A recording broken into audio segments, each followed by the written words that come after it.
Welcome everyone to our Global Read program brought to you by the Charter for Compassion.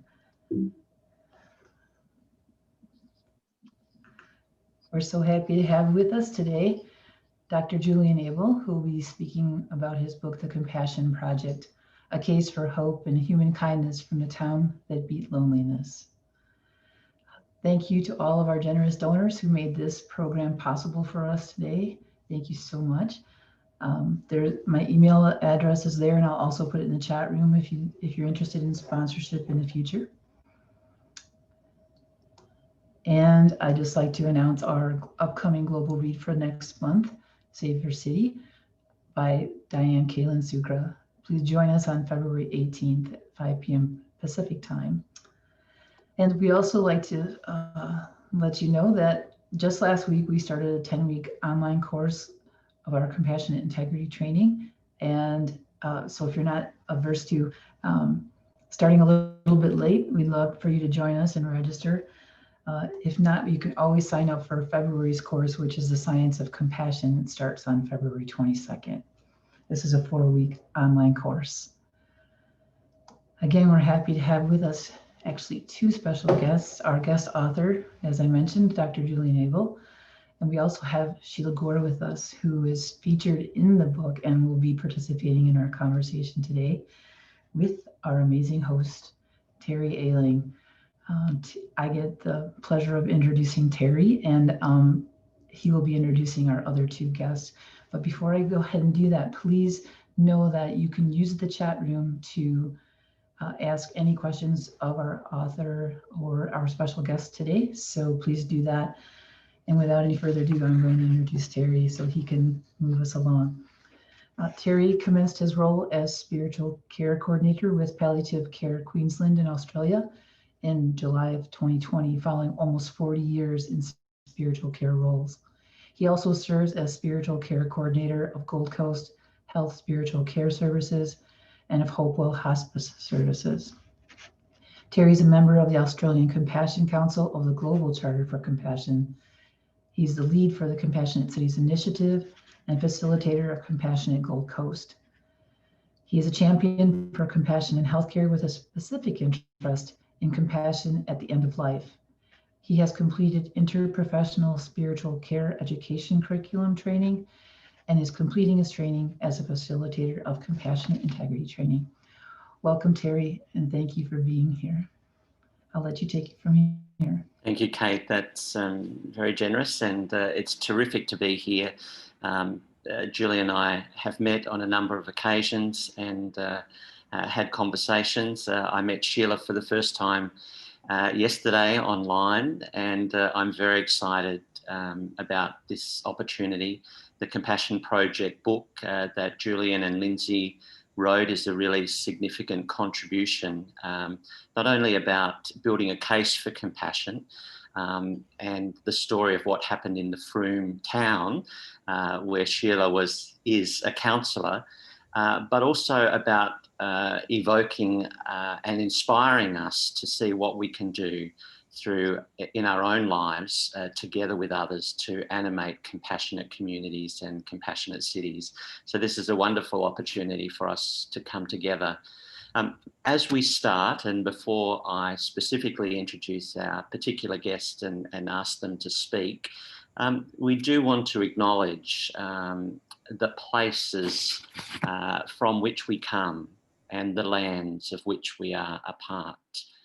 And to particularly acknowledge and pay our respects to the first peoples of those lands, to honour their deep connection with the land, their spirituality, which is inextricably connected to ours. In our place here on the Gold Coast, where the Yugambeh people and through other parts of the world, we acknowledge that there's been a cost often to that sharing, and that we have been complicit and there have been deep sacrifices kind of made. So it's kind of with a deep respect and a solemn awareness that we honour our First Peoples, and we have the aspiration of working together in understanding and hope. I'm also very conscious, Julian and Sheila, as we meet today, that in the United States, you're in the UK, some of our hosts are in the States and many of our participants, but it is Inauguration Day. And it was a moment in which we kind of were all holding our breath. And very thankfully to this point, things have gone smoothly. So it's kind of in that context that this conversation around compassion and possibly the polarities between, extremism on one hand and unity on the other are very topical for us. And Sheila, the role of politics in that and our key leaders is important.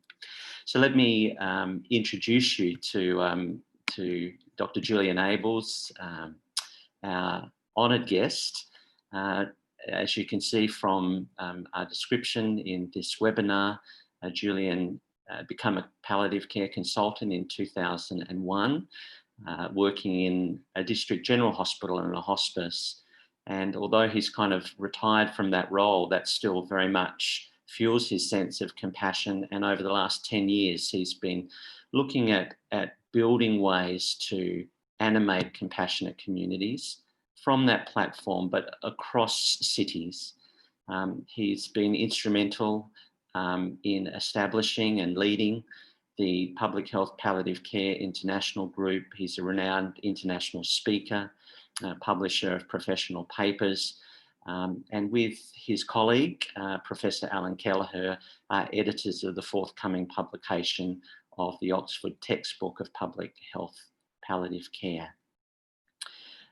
Julian, we're delighted to have you with us and very excited to hear from you in just a moment. Thank you so much. Sheila Gore is our second special guest. She is a town councillor and former mayor of Frome. She originally worked as a teacher, has an interest in history, and really has embodied as a political leader, as well as a local business person, a listening ear, a sensitivity to the struggles and wishes of other people, and a practical and pragmatic response to how we can respond to the hurts and hopes of a community. So we do welcome you both this morning. We're very honoured to have you sharing with us and very excited for the conversation that's to happen. Julian, we'd love you to tell us about the book. Many of us have read it, some of us are in the process of reading it, but it builds a really strong case, and we're delighted that you're with us and would love for you for a few moments to share with us about the book. Well, thank you for that wonderful introduction, Terry, and I really appreciate the opportunity to talk about all of this stuff and talk about the book, and rather than go through in some detail about what's inside the book, I thought I'd try and sum up what we hope to achieve, by writing the book, and basically our aims were and are to inspire people to become more compassionate and to unite in compassionate action together in the wide variety of different places that humans come together. And it's a combination of action on an individual level in our lives, just about how we conduct our lives, and also thinking about how we work together in community. And community is actually, there's a word that I think describes it really well, which is kinship.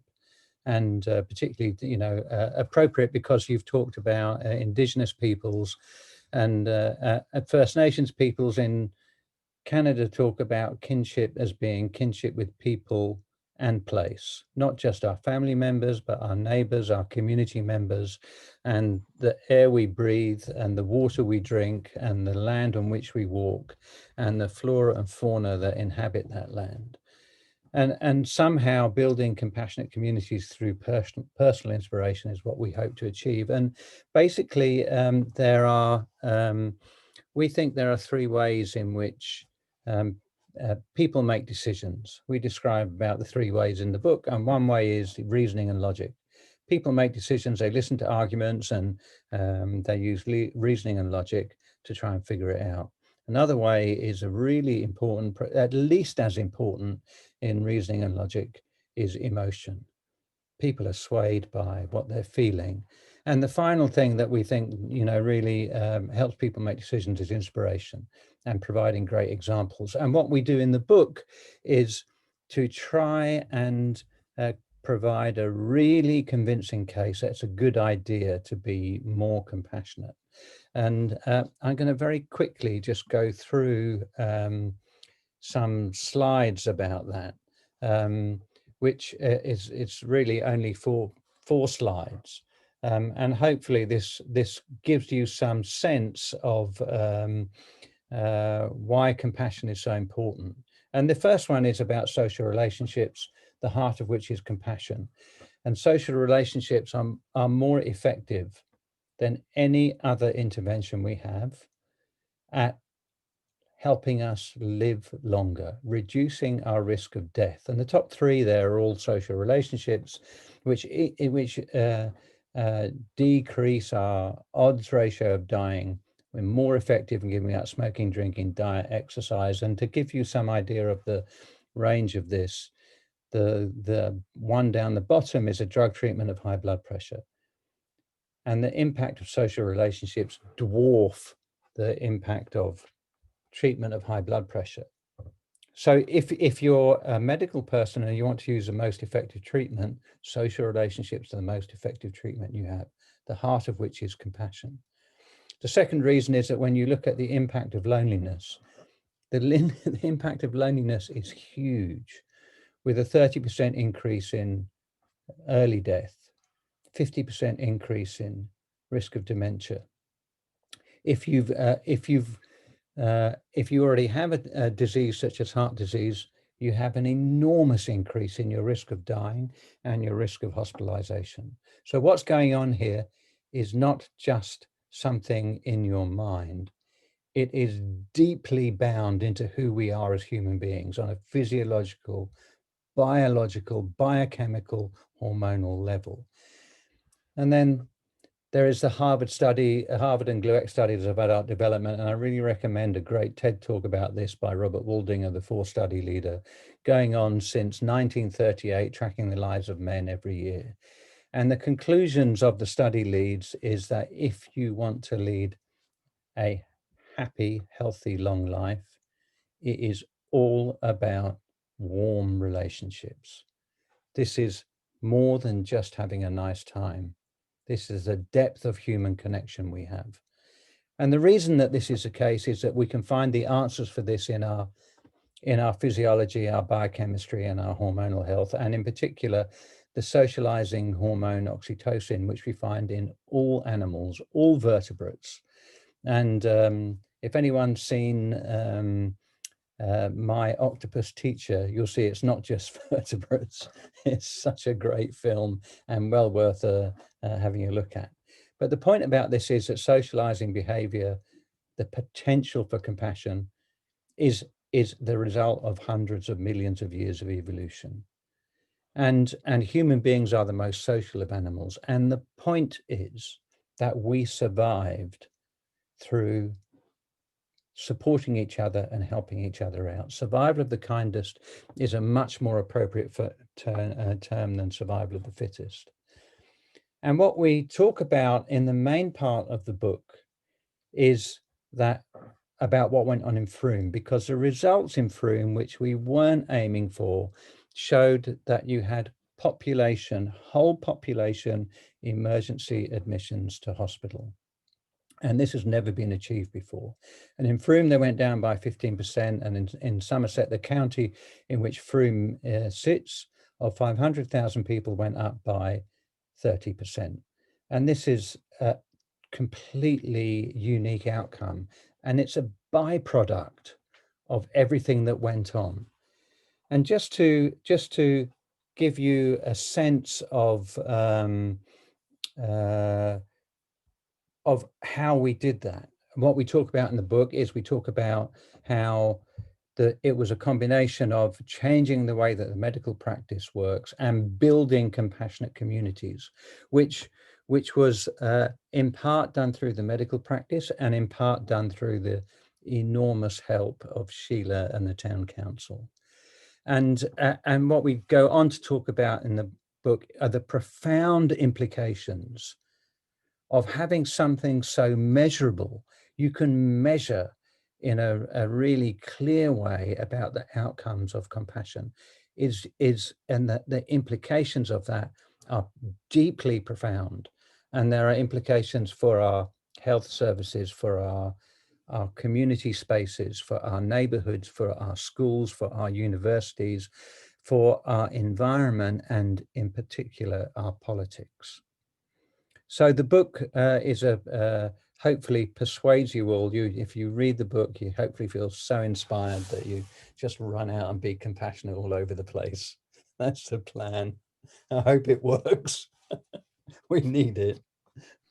Yeah, and I think you're absolutely right, Julian. I mean, it does tell a wonderful story about how the application of reason and logic, with the stimulus of emotion, but the inspiration of Dr. Helen Kingston and community worker Jenny Hartnell in kind of brokering a creative solution to a problem that they saw and heard and listened to and responded to.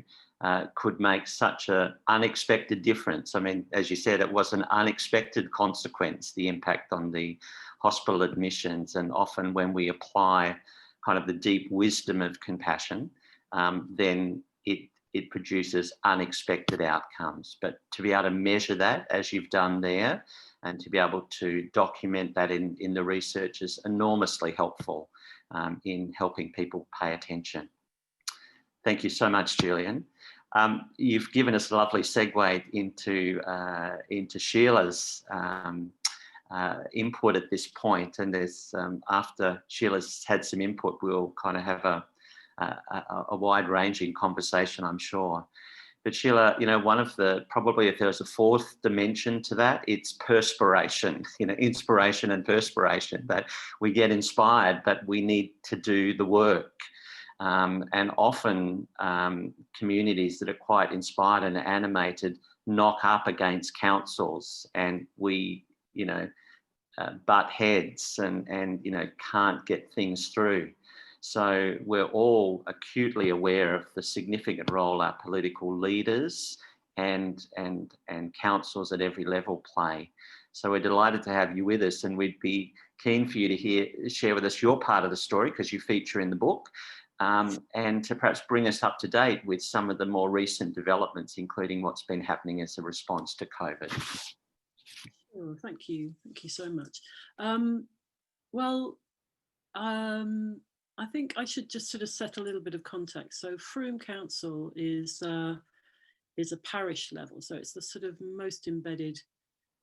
In some ways it's the lowest level. It's the group of people who come together to represent at the town level. And so Frome is a town of about 30,000 people. And I think our history, the town's history is very much related to creatives, I would say. It has a very strong heritage of manufacture, mostly weaving, print work and metalwork. And so there's a lot of creative people who have lived in Frome for many years. And I think out of that creativity and a sort of can-do way of working has come the culture that we have in Frome, which is, I think Julian would say, is very friendly. He knows it well. And people, if people have an idea, then they talk about it, and people get together and say, yeah, we can help you with that idea. There's definitely that sort of vibe about the town. And following through from that, we have many charities and organisations that support people, ranging from, you know, sort of choirs and weaving groups and artists things, and we have that sort of culture. And the town council is a bit unusual in that now it's entirely made up of a group of independent councillors. So we don't have a party politic that we follow. Our main aims are to support and promote the needs of the town. So we have a strategy, obviously, we work to that, which is about enriching and making the town more resilient and vibrant, and that comes in all sorts of forms, you know, ranging from you know, economics through to just, you know, all the sort of voluntary organisations and pastimes that people want to have. So it's incredibly broad ranging, but we work with a non-party politic. Our main aim is to support the residents of Frome, so that any taxes that we raise are all spent within Frome. It's the best gift of money you give. It goes straight back into the town, and that's, I think, very powerful. It's been very powerful in getting us through 3 elections. First election we had there are 17 councillors. I think 10 of the councillors were elected independents when we first stood. I didn't stand at that time. I was still working as an owner of a whole food shop at that time. But the second time we had an election, I stood as there was issues I wanted to help with, and all 17 of us were elected independents, and that's happened a second, you know, another time after that. So we now have a fresh group of people who, there's only 4 of us who've continued from when I was first elected, and now there is another 13 people who are all new, and they have been councillors for about a year. But we all run with this idea that we have a way of working, which it really, it's to sort of enable us to function as a group, so that we don't keep fighting each other or, you know, getting into arguments. We do passionately have ideas, and we don't all agree with each other, but when we debate stuff, our aim is to get those ideas out, but to also say, okay, once we've had that ability to express ourselves, at some stage you have to accept the democratic majority. You know, if something's happening and there's, you know, most people are agreeing with this way, then you don't agree with that, you have to let it go after a while. Otherwise you just constantly fight. You can't keep bringing that up again and again and again.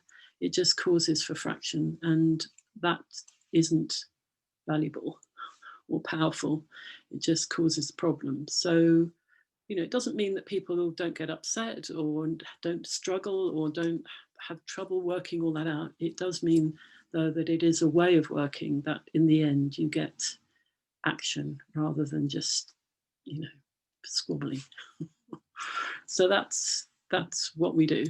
And so when we relate to the programme of work that Julian's described, our role is to support that. To begin with, we supported it with money, but now we support it with kind, and in our policies. So for instance, during the COVID times, we very definitely plugged into the idea that the most important thing was to signpost people to organisations and information and all sorts of things to support them in whatever they needed. We ran a programme of work where we really promoted the idea that you needed to contact your neighbours, make sure your neighbours are okay, clock in with them. We suggested 5 neighbours so that it was a small amount. You weren't trying to do the whole street. But it just meant that people were aware of each other, they started to know each other better, and all sorts of things flowed out from that. So I hope that gives you an idea of what we did. Yeah, that's wonderful. And Sheila, your authenticity and just kind of earthiness about talking about those kind of realities. You know, I read Joe Biden's, the transcript of Joe Biden's kind of inauguration speech today, and there was that kind of same earthy grittiness in it. You know, it's not easy. You know, we have a work to do. You know, we might see things differently, but if we're committed to a unified cause, you know, if we're really committed to serving our constituents, then it's incumbent on us as leaders to kind of find ways through and creative ways through. And in a way, I guess, Julian, you know, for me, thinking about Inauguration Day, in a way, I guess this book is your inauguration speech, in a way. You know, it talks about the realities of polarization in the world, you know, the issue of politics in compassion, the pressing needs of our time in terms of the environment, the education of our young people, you know, and the deep social issue of isolation that Sheila and you referred to kind of earlier. But also holds up the aspiration of, you know, this is a part of us. Compassion flows naturally. It's who we are. You know, it kind of comes easily. And if we could only just be reminded of that and connect with one another, there are amazing resources already in the community. And I think that's what you discovered in Froome by the work of Helen and Jenny and the Mendip group and others, that it wasn't as though they had to create a whole lot of resources, that they had to sink a whole lot of money into it. They were already there. So this notion of, you know, I guess what we call asset-based community development, you know, the assets were there. And when we simply connect people and connect people to resources, amazing things can happen. I think that's exactly right. And a way of thinking about this is to really appreciate that you are already compassionate, that this isn't something outside of yourself, that this happens it's so close to us and it happens on a daily basis. It happens when we make a cup of tea for someone, or ask how somebody is, or serve our children first, or any of these moments of small acts of compassion, or when we go down the shops and we just chat to somebody in a nice way. You know, that stuff is there all the time. And the first step is to really connect with that and understand that it's there, and it is your evolutionary heritage. It is entirely a natural part of you. It's a treasure that you can use. And what you see happening and it doesn't just happen in Froome, it happens in every town. And we say, you know, Froome could be your town, is that when people gather together, they do stuff together. And it doesn't matter what it is, it's whatever you're interested in. But it's the relationships that you develop along the way. It's the love, laughter, and friendship that develops. That's so transformational. And if you look, if you can change your perception of human beings so that you appreciate that every human being has this compassionate potential, and that it's a treasure that helps you live happy, long, healthy lives, then you can start relating to people in that way and try and move away from the divisiveness and not look at the things that separate us, but look at the things that join us together, because they far outweigh any of the things that separate us. And that goes to any human being across the world. And actually you can apply, if you appreciate that animals as well have this potential, then that can be transformational in how you walk through the world, how you interact with the world. It's about being comfortable with yourself and comfortable with the people around you, appealing to the best of them. So Julian, I had a question about that, and on the Australian Compassion Council, in anticipation of this conversation, I was speaking to some of my colleagues. One, Dr. Debbie Ling, you know, talks about the importance of perspective taking in terms of helping us to be aware of our common humanity. so to be reminded that this compassion is because of our common humanity and our kind of links. But in terms of raising that awareness, we wondered whether to what extent that's present in younger people. And in your book, you talk about, the impact of technology and a kind of a social disconnect and those sorts of things. So although we know that compassion is a kind of a human instinct, how well do you think we're able to, or how can we activate that in our young people, because they are the leaders of the future for whom we're trying to create a better planet for? So my eldest son worked as a primary school teacher, and he features in the book as well. And Yes. And we've spoken quite a lot about this. And he says that actually children really have a deep sense of what's fair and a deep sense of kindness. And actually we educate it out of them, which is we think that the importance of education is learning skills and knowledge. But actually, if you're thinking about skills and knowledge, what we want to do in the book is elevate compassion to a high value in everyone. And children already have that. It's not like you need to persuade them that that's the case. It's naturally there. And what we've got to stop doing is stop educating it out of them. And so it's a kind of making sure that as adults that we make the best use of this, and our children will naturally do it as well. And you can do it in your homes as well, like those magical moments where you sit around and have a nice time with each other. They're not on a simple level. You can do that by put all your phones in a room outside of where you eat and sit and talk to each other during a meal. Help prepare the food.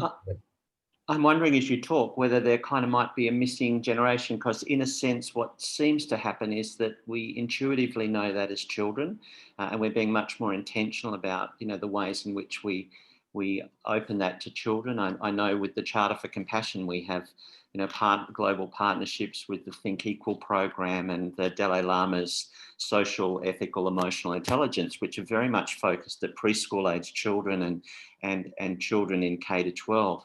But I wonder whether it's kind of once we get to university, or in those middle years of our life, that we kind of lose that. And I'm just wondering if there is something that happens in that kind of second, quadrant of life, if there's something we can do to activate this. Because Sheila, I'd like to bring you in a moment as well, because my sense is that a lot of people that are aware of compassion are people that have received it and that have time to give it. So I'd be interested to hear about the community connectors, because our sense is that they might be more mature age people. So perhaps just back to you, Julian, and then perhaps Sheila, you might give some thought to that. So, what we discuss in the book is the Compassionate Cities program, which sits beside, I think, the Charter for Compassionate Cities program. But we're talking about 13 points of action. About this isn't just about our neighbourhoods. It's about our schools, about our universities becoming compassionate organisations, about our businesses becoming compassionate organisations, about making sure that our museums and galleries, that our religious institutions are compassionate. We talk briefly about that loss of compassion is devastating. And even, between religions and within religions, it gets totally lost and people hate each other and kill each other. And where's the compassion? And so it's about bringing that really to the forefront and being structured. You can be structured about how you do that. And we describe about how you become a compassionate organization and how you become a compassionate school, about how you do all of that. So that it relies on personal motivation for people to be interested in this and take it up, but there's a structure which you can put on the top of that gives you a route of implementing it. And it's a reminder just to prompt people to, if you haven't got the book, to get the book, because there's tremendous resources there, not only building a case for compassion and the story of Froome in detail, but also links to some of those things and Julian's organisation about compassionate communities and some of that broader work. So thank you.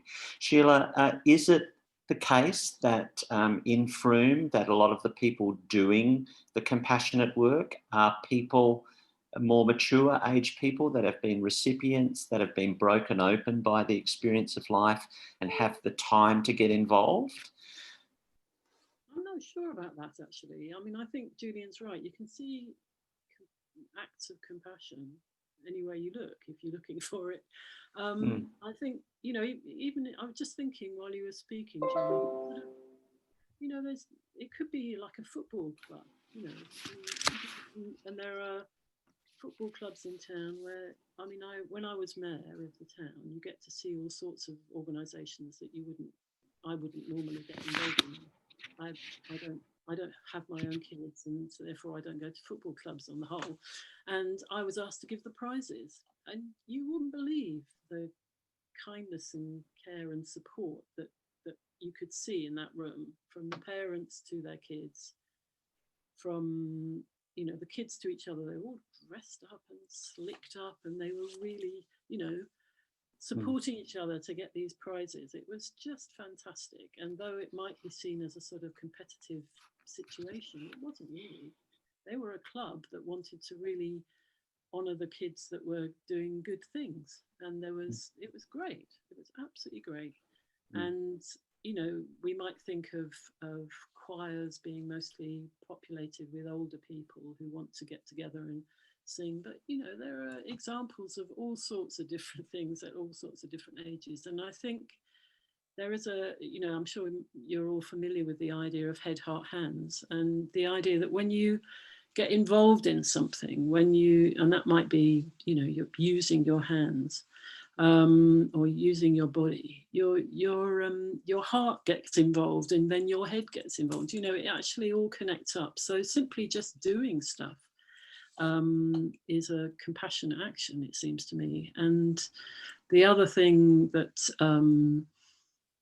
I think Froome does have a lot of, we have a lot of independent traders. So these are small independent traders, and they rely on connection. They rely on people being connected. They wouldn't survive otherwise. They're not a big corporate organization. They're small scale. I ran a shop, small scale shops, or it could be other sorts of business that needs to know its community, and through that needs to understand them.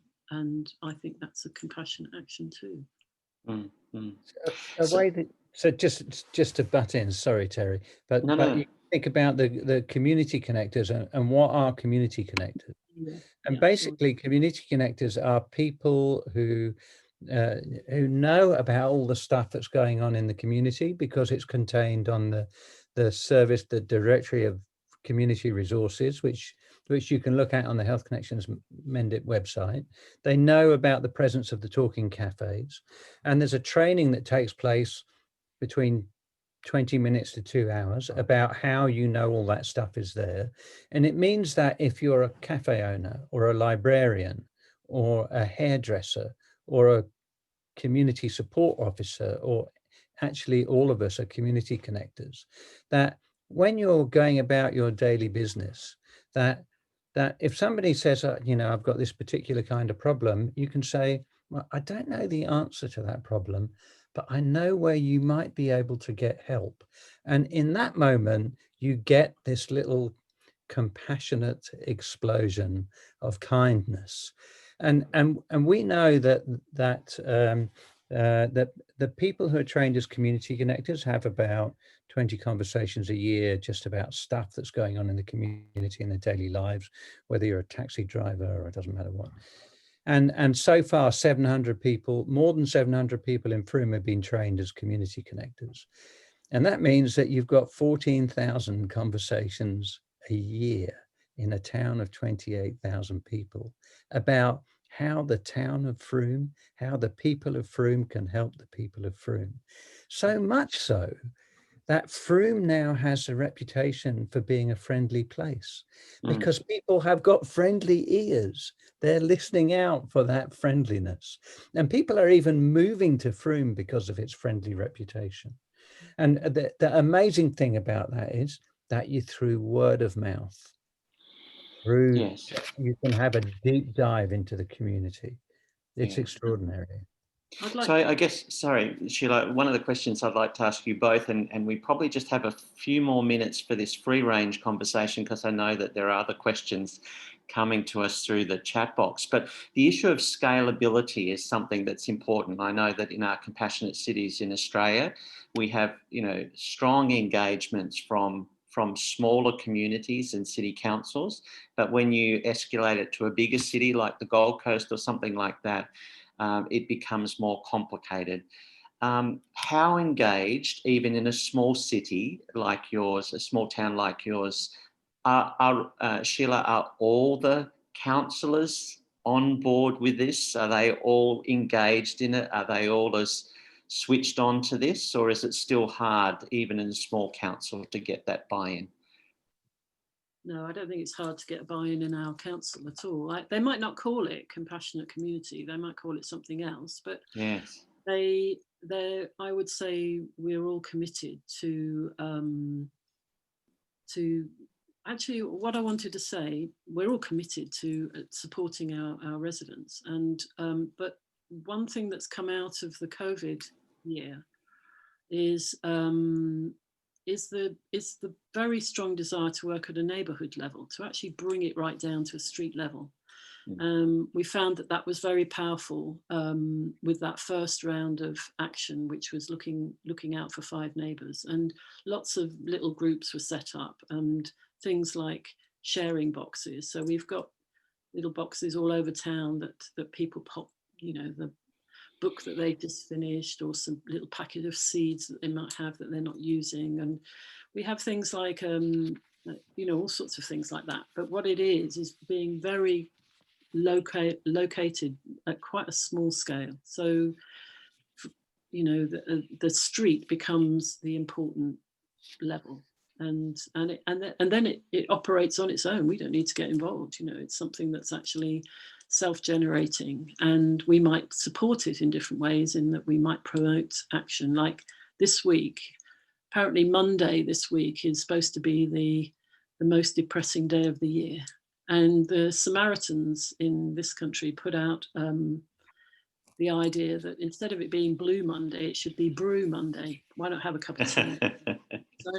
So there was I with a cup of tea being photographed on my doorstep, and various other councillors doing it as well. So you sort of can plug a tiny little thing like that in, and people notice, and people stop me in the street and said, I saw your picture, you were having a cup of tea, I did that with my neighbour.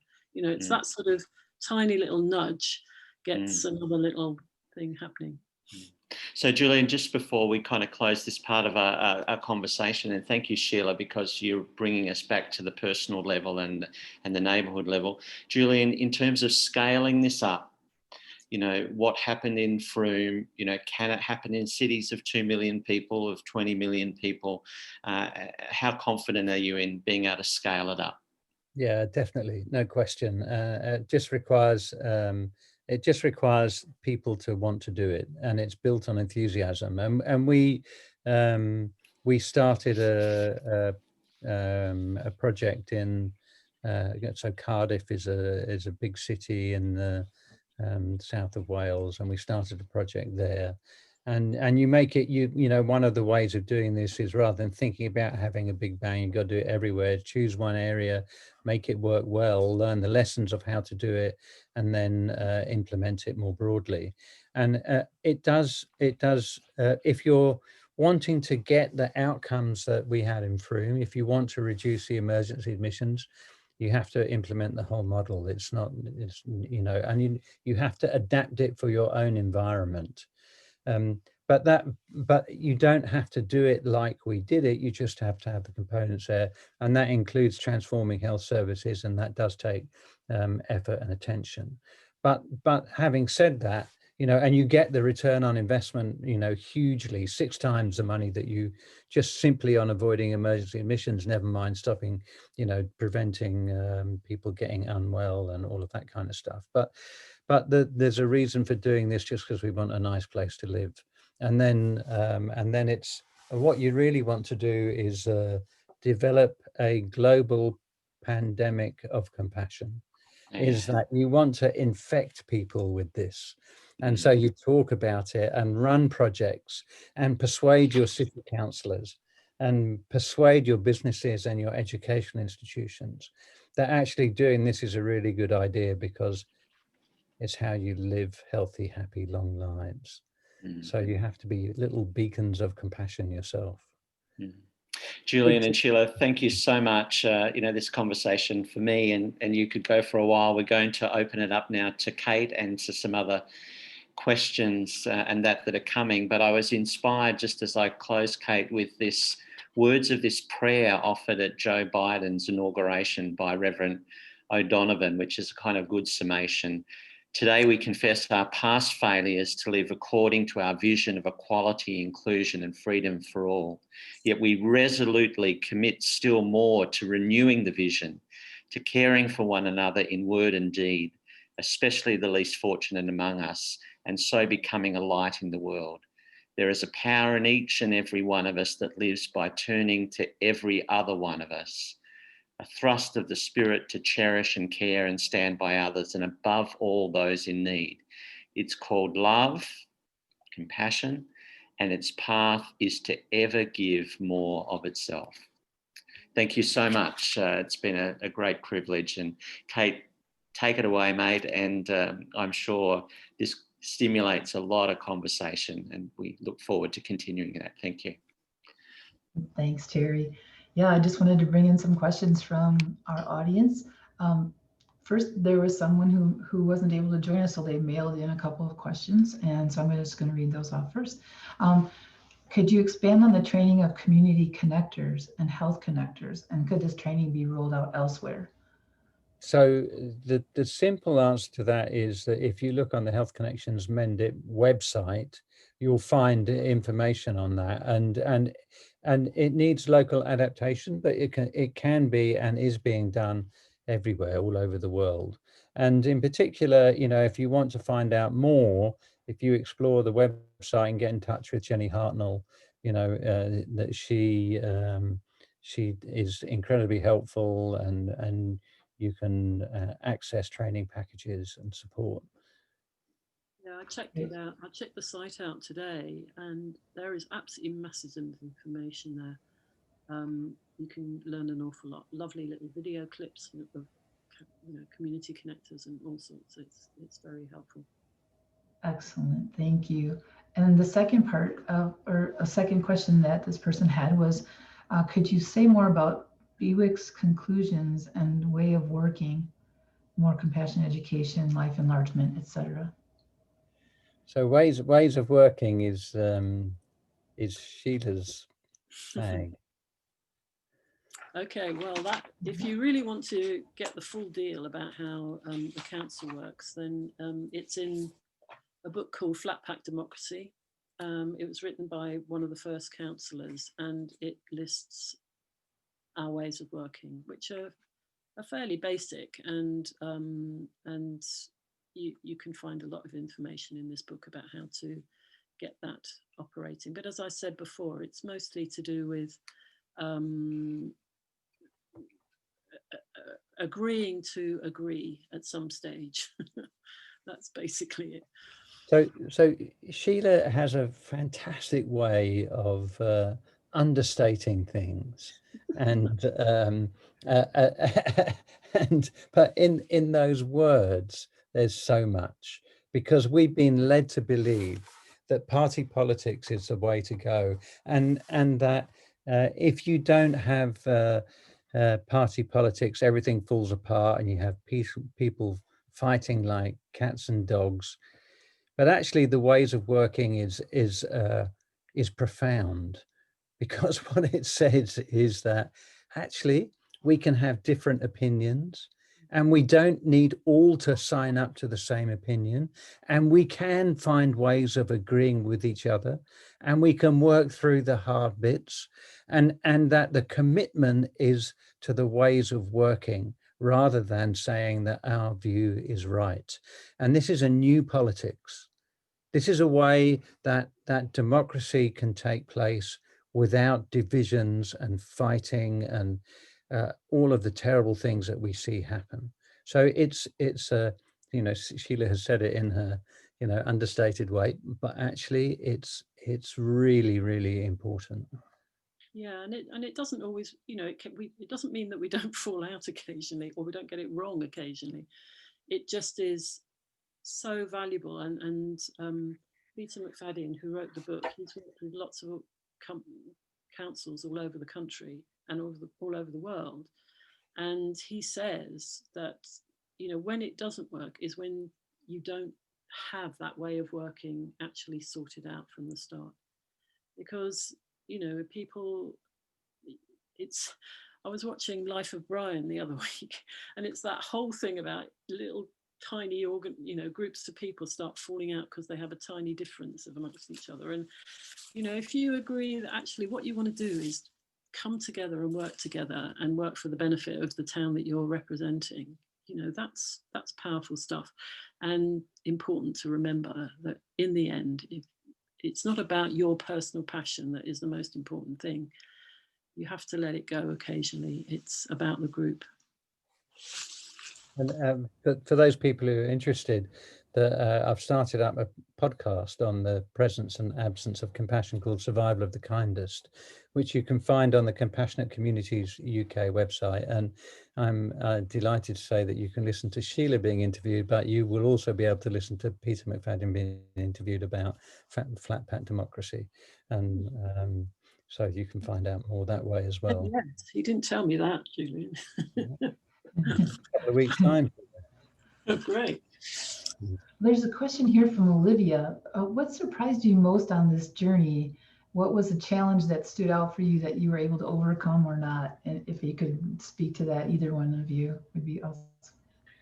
So the surprising thing was the reduction in emergency admissions. I mean, when we were wondering, you know, going through that annual funding round and really trying to figure out how on earth we're going to persuade the commissioning body to continue to fund us.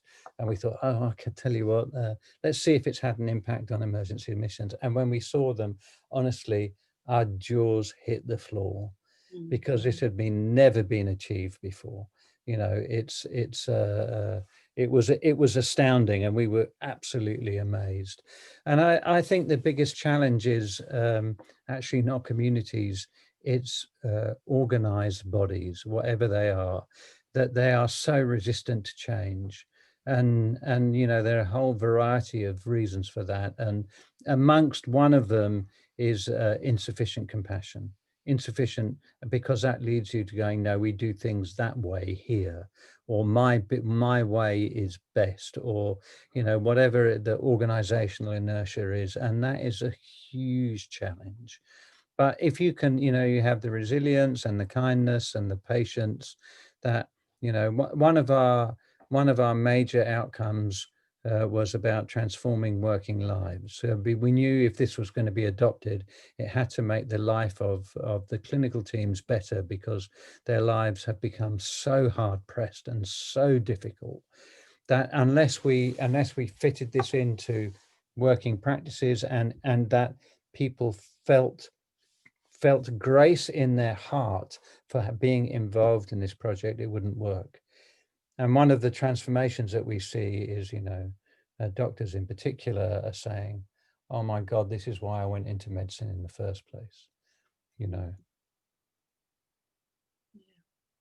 For me, I think it's the unexpected thing is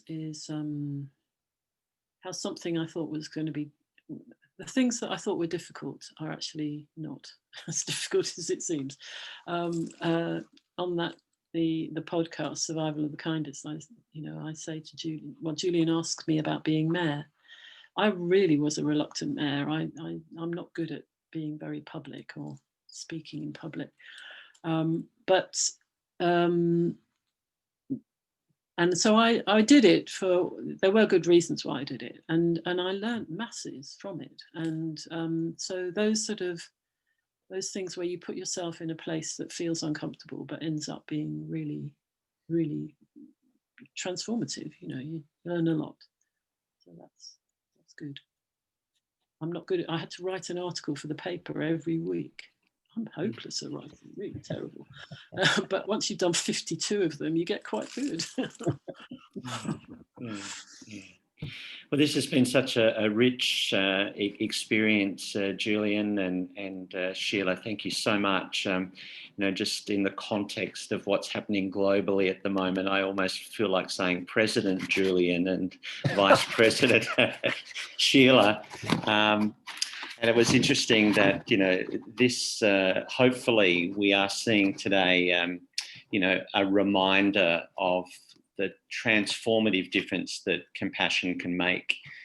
Joe Biden closed his presidential address by saying, "Let us add our own work and prayers to the unfolding story, keeping everything we do in service, thinking not of power, but of possibilities, not of personal interest, but the public good. And together we shall write a story of hope, not fear, of unity, not division, of light, not darkness." Julian, I heard that same heart and aspiration and stories in the Compassion Project. Thank you so much for the really rich contribution that is. Thank you, Sheila, that you're and the Froome Council are part of that story. And together, the respective work that we're doing through the Charter, through the Compassionate Communities Network, and all of those webs of relationship are making a difference. We hope that this webinar will be a catalyst to making further connections, to continuing the conversation, and to adding to the inspiration, the perspiration of our life work. Thank you so much for me, Julian and Sheila, and back to you, Kate. Thank you. Thank you so much, Terry. I know we probably don't have time to get to these questions, but the last two questions that came in very late were about finding an online compassionate community, support, how to hold these essential conversations. And I think, one way, and Julian and Sheila, Terry, feel free to pitch in later, but I know that I mentioned that the Charter has this compassionate integrity training that we're just starting up. I would highly encourage the participation in that. I know Terry's going through the training right now, and is becoming a facilitator of the compassionate integrity training, which I've taken, and it's just a really wonderful way to engage in compassionate conversations and learn how to bring that compassion to ourselves first, and then we can bring that to others, and then the bigger community and systems like healthcare. So anything that you'd like to add to that, Julian or Sheila? No, other than what's really important is to recognize that you're already compassionate. That's your starting point. Wonderful. I want to thank Terry for being an amazing host. Thank you for your time and dedication today. Sheila, thank you so much for running out of your meeting early so you could be with us today. It's so wonderful to have you, and your heart and your insight and your compassion and everything you brought to Froome. And Julian, thank you so much for your time and this wonderful book that you've gifted the world. We appreciate your time and attention and your heart to bringing this to the Charter today. Thank you so much. Well, thank you. It's been a pleasure. Thank you to all of you, especially thank you for listening, and also for Terry being a great host and Sheila participating and Kate hosting it. Absolute pleasure. Well, good morning, good noon, and good evening, everyone. Bye. Thanks, everybody. Thank you. Bye for now.